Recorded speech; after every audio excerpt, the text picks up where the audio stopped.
Masayang magandang araw kapamilya, post sa kinita ng Metro Manila Film Festival Movies 2023. Fake news nga ba?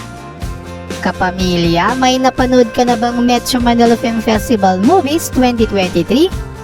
Ayon sa Metro Manila Film Festival spokesperson na si Noel Ferrer, ay wala daw katotohanan ng kumakalat na balita sa social media na kung saan ay nakalagay dito ang kinita ng bawat pelikulang kalahok sa Metro Manila Film Festival 2023 sa unang araw nito sa mga sinehan.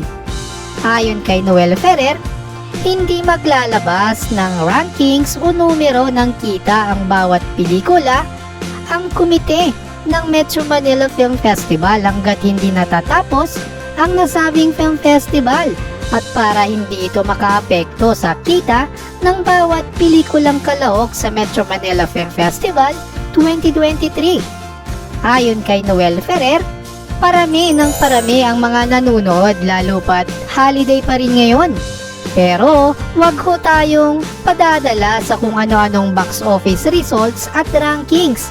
Hindi po gawi ng MMFF Exicom na maglabas ng official gross report ng individual films at rankings.